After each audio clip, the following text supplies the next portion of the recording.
Yeah. Okay, Meme Gen Legion. Are we ready for another episode? We're going to do a quick one on a episode on debugging, and the narrative is: Are you a debug destroyer or are you debug dreadful? We're going to hopefully teach you to be a debug destroyer, and here is the current technique I am using with AI to build apps, build websites, build Solidity code, and much, much more. So, first of all, I will be in VS Code, and we will go to VS Code, and I will have my file open, and I have my general files, whether they be JS, DS, .sol, etc. And I will write my code in here. But you know, no build is without a fault. So every so often we will come across a fault, and that's what makes or breaks. And my current process is to go to GROK. And what I'm going to teach you here is pretty basic and common sense, but guys, a lot of people don't practice it this way, and it took me a while to practice this way, and then I started to get good results. Um, so now, basically, first of all, it all goes on your prompt and providing the information. I'm going to go right back to the beginning here to show an example of how I've used GROK and how I've used VS Code, and I have used CLINE with Claude, Anthropic Claude. Uh, and let's go back to GROK. So basically, I created an Electron app. You may have seen the videos on other videos that we've done based on the $1 million app. We've created an app that produces 4 LLM interfaces on one app on one screen at one time, and it can be custom, and it can be the web browser based interface of the particular company LLM model that you choose, or it can be a custom built interface by ourselves, memegen.io, um, and using API. So you can just simply install the LLM model that that is the brain of our custom built interface. And here we you'll have to check the other videos, but we've had various issues along the way, and this is part of the debugging that I want to share with you and how I use debugging. And first of all, I'm going to go with CLINE. Ruko does have debug mode, which makes it a little bit more easier. But at the moment, I'm doing CLINE. And with CLINE, I will go into plan mode, and I will get to a stage where I'm hitting errors like we are now, and I will copy every single error. I will copy the error from the terminal. These aren't the errors I'm regarding to at the moment. These are test phrases that led from debugging.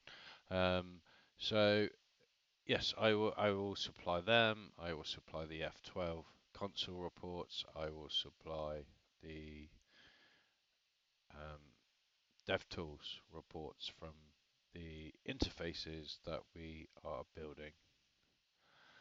And I will put that all in a big prompt as such.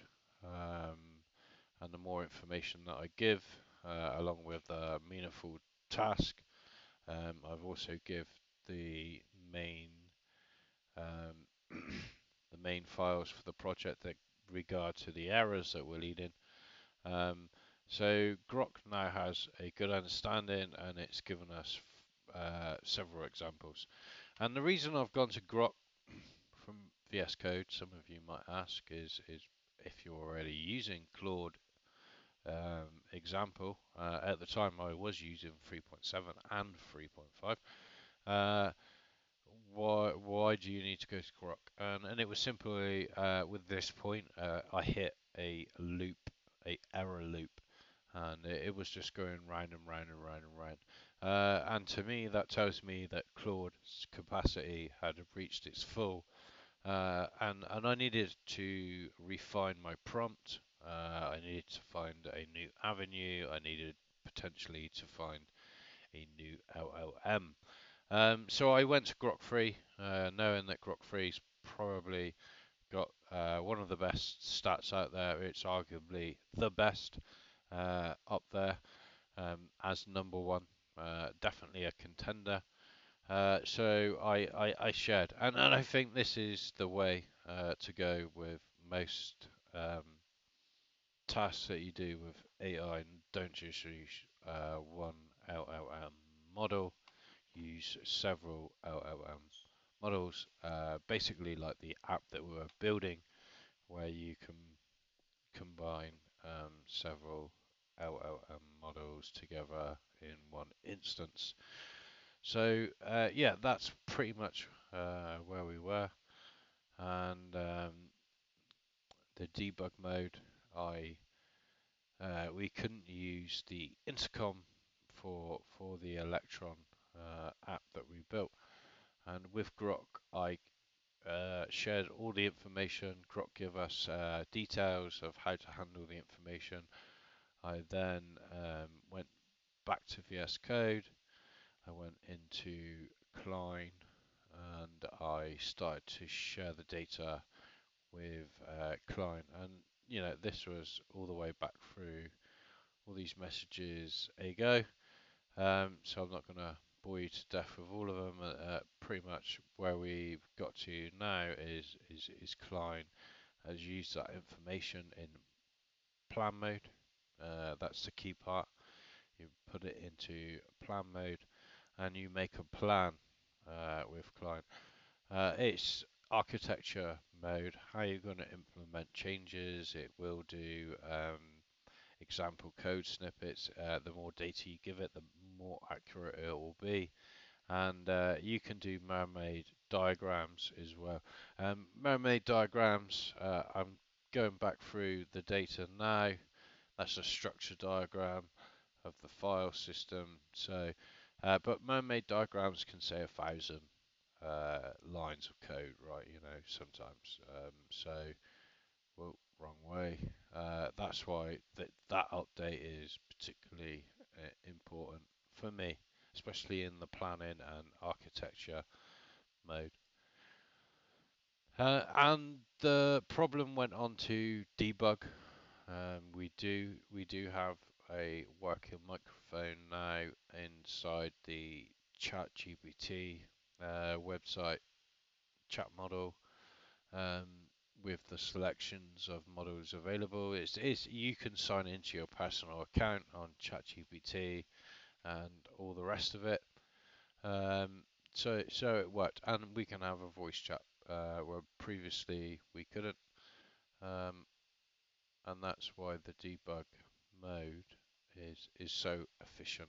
If you do it correctly, you need to be, like I've shown in the first example, you need to be providing the full information to debug properly. You need to be every single piece of information you can provide back to the AI, the more quickly you will debug the code. Um, there we go. That's where I was getting to with mermaid diagrams, and there's one example. And these diagrams are go dust in several ways, whether they're just for the documentation of your project and later reference for Gitbooks or other things. You want investors, how you solving, what methods are you using.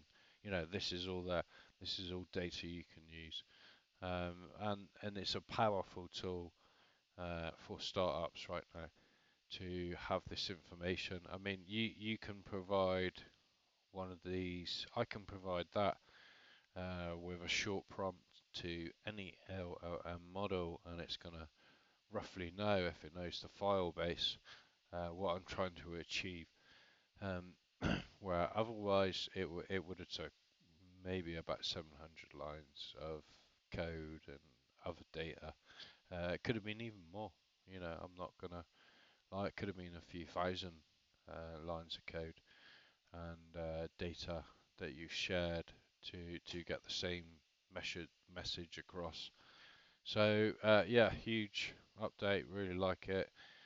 And all of these things together, along with prompting, like we've taught in our previous prompt videos, you need to utilize everything together, and you will become a debug destroyer. You will destroy these debugs and run your app efficiently.